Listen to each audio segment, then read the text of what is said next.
So hello all, I welcome you all in our next video of Prayag Public School, and this video is for class 8th.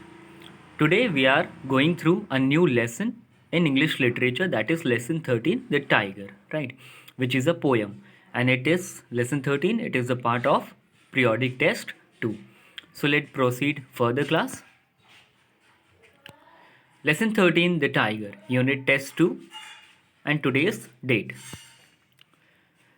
So let me discuss about this chapter. This chapter, as you can see, the tiger. So don't be confused with the spelling that is written as ty, because normally we have seen the spelling of tiger as tiger, but over here tyger is written, right? So don't be confused, because this is the chapter, and this is what poet has imagined in his own way to express the tiger, right, in his own words and in his own expression, right? So let's proceed further class. So William Blake. Now who is the poet? William Blake. November 28, 1757 to August 12, 1827. Right. So let's read a little about this poet. William Blake was an English poet and a painter who is considered as a seminal figure in the history of poetry. Right. So William Blake is not only a poet, or was not only a poet, but he was a painter too, and he has been considered, and today also he is considered as what? Seminal figure. Seminal figure means a very important person or major person, right? A very essential personality in the history of poetry. Blake is given high regard for his expensiveness and creativity in his work, right? So William Blake has received what you can say reward, a great achievement in whatever work he has done through his expressiveness, means the way he has or he had expressed in the poem and stories, and his creativity, all the things that he has done in his work or throughout his work. He was influenced by the ideals of the American and French Revolution. Now he was very much influenced. Influenced means very much uh, kind of the person who learned from somebody, right, or someone. So he was a great learner and learned all many things from American and French Revolution, right? Some of his works include Songs of Innocence and of Experience, right? Now these are the things that he has, or these are the names that which includes, or they are over here has been written as his famous work. So Song of Innocence and of Experience, The Marriage of Heaven and Hell, and Milton. Now these names are some of his work, right? So let's proceed further class. So now over here, I am going to read the first paragraph of this poem Tiger. What you need to do is you have to follow me line by line. First I will read the whole poem, and then I will explain the line or the meaning of the poem one line by line. Right. So let me give you an outlook of this poem, The Tiger. So over here the poet has mentioned the tiger as tyger, because he wanted to express the tiger in his own way, right? So now what the poet has done is he has written some qualities about the tiger, right?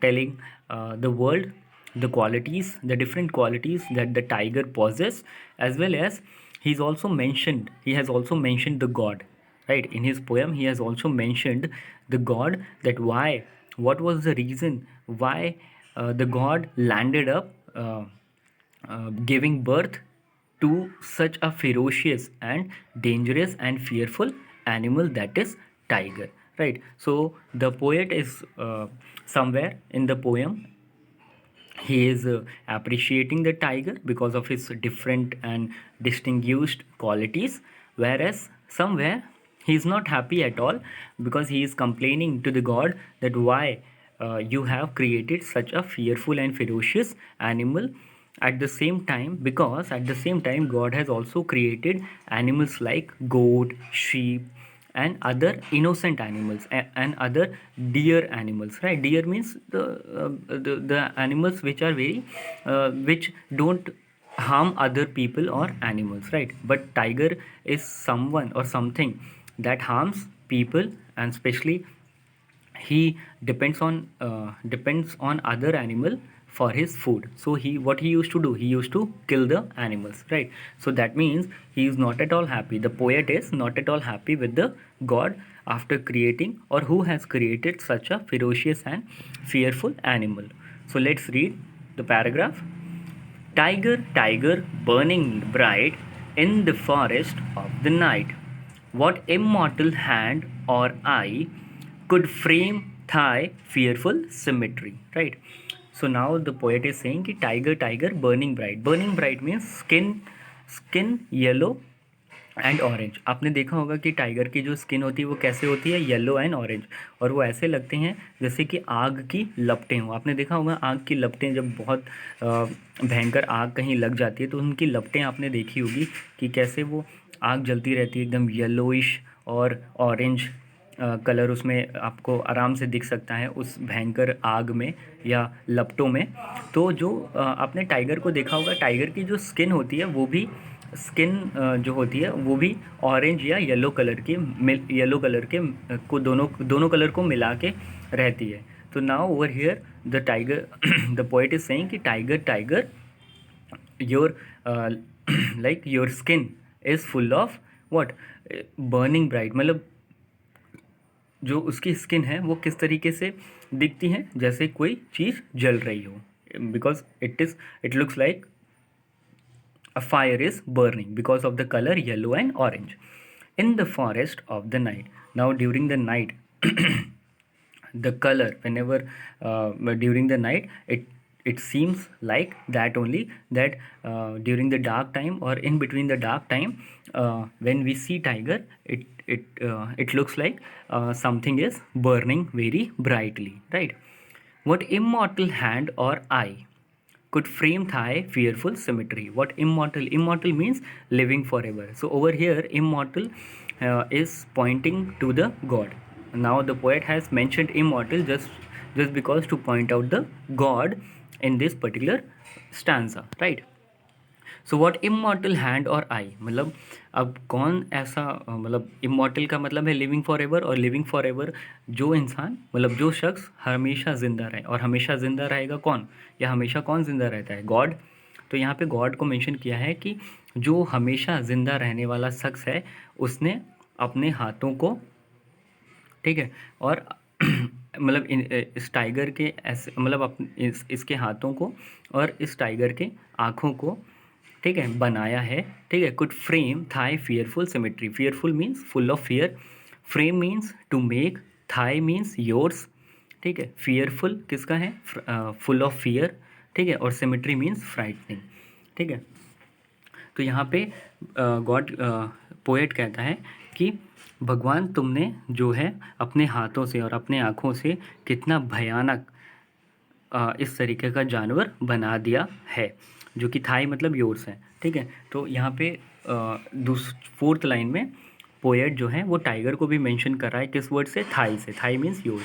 सो वो कहना चाह रहा है कि भगवान तुमने देखो कि तुमने क्या किया है, कि अपने हाथों से और आँखों से तुमने एक डेंजरस, फिरोशियस और फियरफुल जो जानवर है, जो कि टाइगर है, उसको आपने बना दिया है. Fearful symmetry means full of frightening, full of fear, जिसको देख के लोग डर जाते हैं. नॉर्मली आपने देखा ही होगा कि tiger is comes from a cat family, और कैट फैमिली में और भी जानवर होते हैं, जैसे for example lion, leopard, cheetah and all those animals, right?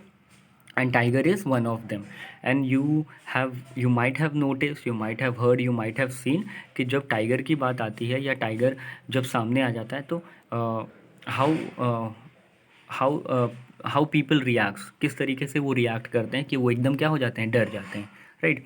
So over here he has mention कि भगवान को उन्होंने कहा कि आपने हाथों से, अपने हाथों से और अपने आँखों से आपने देखो किस तरीके का जानवर बना दिया है, और वो जानवर कैसा है, एकदम fearful, right. So let proceed further class. In what distant deeps or skies burnt the fire of thine eyes? On what wings dare he spire?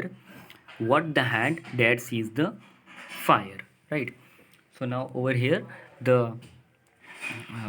author is saying again, is questioning to the god से फिर वो question कर रहा है, in what distant deeps और skies, मतलब तुमने इस जानवर को, खासकर उसकी आँखों की यहाँ बात हो रही है, टाइगर की आँखों की बात हो रही है, कि इसकी आँखें जो कि किसकी तरह लगती हैं, थाइन का ओवर, या थाइन का मतलब है यहाँ पे योर्स, ठीक है।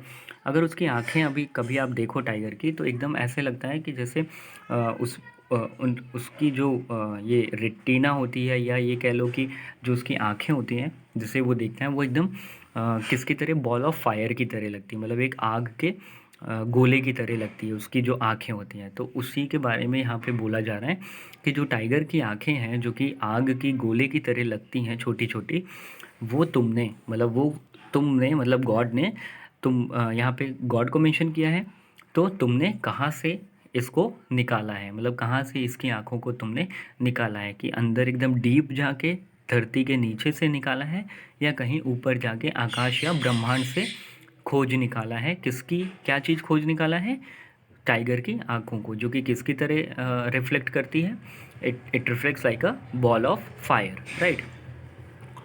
On what wings dare he aspire, what the hand dare seize the fire. So dare का मतलब है यहाँ पे करेज, राइट, और एस्पायर का मतलब है होप फॉर, और फिर नीचे फोर्थ लाइन में सीज का मतलब है hold. So on what wings dare he aspire, right. तो अगेन यहाँ पे क्वेश्चन किससे किया जा रहा है, पोएट किससे क्वेश्चन कर रहा है, गॉड से, कि ऐसी कौन सा पंख था जिस पे तुमने करेजियसली बैठ के तुमने ये उम्मीद जगा के तुमने अपनी उड़ान भरी, ठीक है। एस्पायर मीन्स होप फॉर, मतलब ऐसा कौन सा पंख था जिस पे बैठ के तुमने करेजियसली क्या भरी, उड़ान भरी, और किस उम्मीद में भरी, कि तुम्हें इस तरीके की आँखें, बॉल ऑफ फायर जैसी आँखें तुम वहाँ गए, और बॉल ऑफ फायर की तरीके की जो आँखें, जो आज टाइगर की आँखें हैं, उस तरीके का हॉट मेटल को तुमने, एकदम हॉट मटेरियल को, उस बॉल ऑफ फायर को, हॉट बॉल ऑफ फायर को तुमने क्या किया, अपने हाथों में मतलब ले लिया, और उससे लेने के बाद तुमने उसे कहाँ दे दिया, उसे उस टाइगर की आँखों के जैसे बना दिया, या आँखों को बना दिया। समझ में आया। तो यहाँ पे मतलब कहने का है कि भगवान से क्वेश्चन कर रहा है कौन, ये पोएट, कि ऐसे कौन सा पंख था जिस पे तुम बैठ के करेजियसली, मतलब बिना डरे, तुम ऐसे कौन सी जगह गए, किस उम्मीद से, इस उम्मीद से कि तुम्हें वहाँ जाने पे क्या मिला, एक बॉल ऑफ फायर मिला, जिसको तुमने अपने हाथों से बनाया या उसको पकड़ा, और उसको ले आके फिर उसके टाइगर के आँखों में डाल दिया, और जो कि किसकी तरह दिखता है हमेशा, बॉल ऑफ फायर की तरह, means a ball that is all the time glittering, you can say, और burning. Okay, so let proceed further class. And what shoulder and what art could twist the sinews of thy heart, and when thy heart began to beat, what dread hand and what dread feet, right. Now again, now over here, again in the first two line, the author has mentioned the god, and again he is questioning to the god कि and what shoulder and what art, मतलब कौन सा ऐसा कंधा था, ठीक है, ऐसा कौन सा कंधा था, ऐसा कौन सा आर्ट था, मतलब ऐसा कौन सा मतलब चित्रकार था। यहाँ पे आर्ट का मतलब है आर्टिस्ट को लेकर के, कि ऐसा कौन था जिसके शोल्डर की हेल्प ली गई, ठीक है, जिसके कंधों की हेल्प ली गई, ऐसा कौन सा आर्टिस्ट था जो कि मान लो जिसके, ऐसा कौन सा इंसान था जिसके या तो शोल्डर की हेल्प ली गई, या तो किसी आर्टिस्ट की हेल्प ली गई, और क्या करने के लिए, could twist the sinews of thigh heart का मतलब है योर हार्ट। यहाँ पे सेकेंड लाइन में थाई से किसको मेंशन किया गया है, टाइगर को, और ट्विस्ट का मतलब है एडजस्ट, और सिन्यूज का मतलब है टिश्यूज़, राइट। तो ऐसा कौन सा शोल्डर था, मतलब ऐसे कौन सा इंसान था जो इतनी रिस्पॉन्सिबिलिटी, यहाँ पे शोल्डर और आर्ट का मतलब है एक इंसान को बता रहा है जो कि आर्टिस्ट भी है और उसके शोल्डर का भी काम हुआ है, मतलब शोल्डर यहाँ पे एक इंसेंस है कि रिस्पॉन्सिबिलिटी दिखा रहा है, ठीक है। कि ऐसा कौन सा शोल्डर था, ऐसा कौन सा आर्टिस्ट था जिसने क्या किया, जिसने जो टाइगर की हार्ट की जो टिश्यू है उसको एडजस्ट किया, और वो टिश्यू जैसे ही एडजस्ट हुई कहाँ पे, टाइगर की बॉडी में, वो टाइगर क्या हो चुका, वो टाइगर जिंदा हो गया, मतलब अब वो उसमें जान आ गई, वो जिंदा होके इधर उधर टहलने लगा। And when thy heart began to beat again, thy means yours.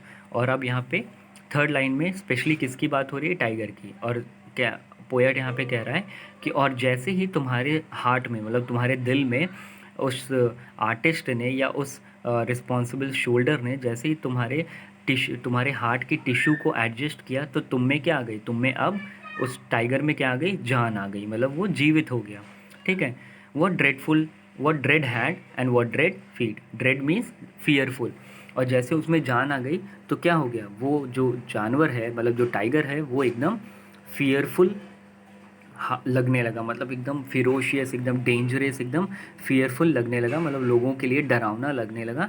और खासकर क्या, उसके हाथ और उसके पैर, उस टाइगर के हाथ और उस टाइगर के पैर, and you can say totally the whole body of the tiger started looking full of fear, frightening, and like dangerous, right? So let's proceed further, class. What the hammer, what the chain, in what furnace was thy brain? What the anvil, what dread grasp, dare its deadly terrors clasp? Right. So again, now these four lines I have read, and I will be explaining one by one. So before explaining, let me show you one thing, that is how anvil. Anvil का मतलब होता है tool, और ये किसकी तरह लगता है ये मैं आपको दिखा देता हूँ। ये देखिए आप, ये एनविल है। एनविल क्या होता है, मतलब एक लोहे का बेस होता है, ठीक है, जिसको कहीं पे अच्छे से पेस्ट कर दिया जाता है, मतलब रख दिया जाता है, ठीक है, कि वो हिले डुले ना।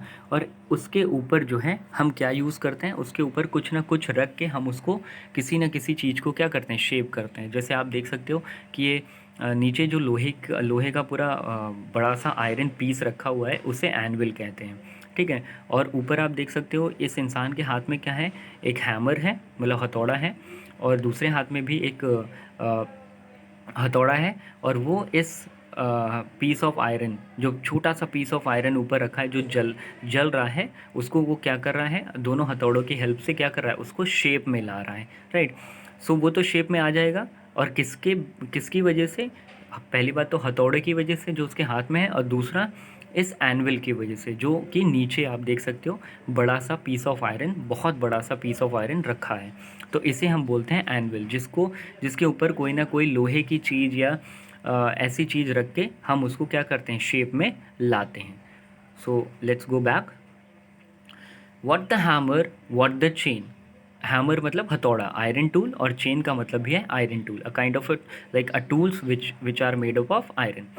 सो what the hammer, what the chain, in what furnace was thy brain. Furnace का मतलब है बॉयलर, जिसे हम भट्टी कहते हैं हिंदी में, फर्नेस, ठीक है। तो यहाँ पे अब पोएट जो है वो क्वेश्चन कर रहा है फिर से कि ऐसे कौन सा हथौड़ा यूज़ हुआ है, या ऐसा कौन सा चेन यूज़ हुआ है, या ऐसा कौन सी भट्टी यूज़ हुई है जिसमें तुम्हारा ब्रेन, तुम्हारा जो सर है, उसको शेप में लाया गया है, ठीक है। तो वो यहाँ पे क्वेश्चन कर रहा है अपने इमेजिनेशन के बेसिस पे कि ऐसा कौन सा हथौड़ा यूज़ हुआ है, ऐसी कौन सी चेन यूज़ हुई है, और या ऐसी कौन सी भट्टी यूज़ हुई है जिसको तुम्हारे की वजह से तुम्हारे ब्रेन को, जो तुम्हारा ब्रेन है, उसको शेप में लाया गया है, या उसको इस तरीके से बनाया गया है कि जो कि किस तरीके से लगता है, बहुत भयानक। व्हाट द एनविल, एनविल की अभी मैंने आपको फोटो दिखाई, right. So what the anvil, what dread grasp, grasp means to grip, right. तो अब कौन सी एनविल यूज़ हुई है, मतलब ऐसा कौन सा टूल यूज़ हुआ है। एनविल का मतलब जैसे अभी मैंने फ़ोटो में आपको दिखाया, तो वो बोला है कि ऐसा कौन सा टूल यूज़ हुआ है जो कि लोहे का यूज़ हुआ है, जिसके ऊपर तुम्हारे सर को रख करके या तुम्हारी बॉडी को या कुछ किसी ऐसी चीज़ को रख के जिसको इधर उधर से हैमर या चेन से बांध के ठोका गया है, पीटा गया है, और लास्ट में क्या क्या निकल आया है, तुम्हारा पूरा बॉडी, तुम्हारी बॉडी, स्पेशली तुम्हारे, अगर मैं सर की बात करूं, right. What dread grabs, dread यहाँ that means fearful grabs, right. So और दूसरी बात यहाँ पे फिर से गॉड की बात आ रही है कि ऐसा कौन सा इंसान रहा होगा जो तुम्हारे जैसे फियरफुल, फ्राइटनिंग और डेंजरस जानवर को बांध के तुम्हारे साथ ये सब किया होगा, ठीक है। मतलब क्योंकि अगर आप मान लो, जैसे फॉर एग्जांपल टाइगर है, अब टाइगर को चोट लग गई, मान लो पैर में कुछ खीला गड़ गया उसके, ठीक है, तो उस खीले को कैसे निकालता है, उस खीले को कैसे निकाला जाएगा, जब तक कि वो टाइगर को बेहोश ना किया जाए तब तक वो खीला नहीं निकलेगा। और कई बार ऐसा होता भी है, ठीक है। पर अगर आप खीला ऐसे ही बिना बेहोश किए टाइगर को निकालने जाओगे तो पक्की बात है वो हार्मफुल हो जाएगा, उस टाइम पे वो हर्ट करेगा लोगों को, जो भी खील खील निकालने के लिए या खीला निकालने के लिए जाएगा। तो ये यही बात है कि जिसने भी तुम्हारे सर को, चाहे हैमर से, चाहे चैन से, या भट्टी के हेल्प से, या एनविल के हेल्प से, जिसने भी तुम्हारे इसको तुम्हारे मतलब शेप को, तुम्हारे फेस के या तुम्हारे पूरे ब्रेन के शेप को किया है, शेप में लाया है, वो सच में बहुत ड्रेडफुल, मतलब बहुत डेंजरस, बहुत मतलब बहुत ज़्यादा फियरफुल है, ठीक है। मतलब फियरलेस है, ये कह सकते हैं, फियरलेस है, बहुत ज़्यादा मतलब करेजियस है। अदरवाइज़ तुम जैसे, मतलब तुम्हारे जैसे जानवर को जो कि इतना फिरोशियस है, इतना ज़्यादा ड्रेडफुल है, इतना ज़्यादा डेंजरस है, उसको ग्रास्प कर पाना, ग्रास्प मतलब उसे ग्रिप में रख पाना, मतलब अपनी बंदगी में रख पाना बहुत मुश्किल है। Dare its deadly terrors clasp, clasp means to hold tightly, ठीक है। सो डेयर बिकॉज अब यहाँ पे डेयर मतलब courageous, its deadly terrors clasp, because तुमको बंद करके, तुम्हें जकड़ के रखने की किसी में हिम्मत नहीं है, बिकॉज और अगर अगर ऐसी कोई हिम्मत है भी, तो वो इंसान, वो सच में बहुत ज़्यादा क्या है, करेजियस इंसान है, because it is very deadly to to to have that terror और to face you as a terror by holding you tightly. So, at last, in this particular line, the poet has mentioned whom? The poet has mentioned the tiger, because it is very dangerous to hold tightly, to hold the tiger very tightly, right? It is very like a courageous work, and all these courageous work, whatever we see in today, like how, in what manner, or how, or in what sense we see the tiger in today's world or in today's current life, it all the credit goes to uh, the god, all the credit goes to god, right. So let's proceed further, class. So this was the anvil, or this is anvil, as I have told you, a tool that is used for shaping, putting or creating a shape of different irons by putting those irons on onto this anvil, right.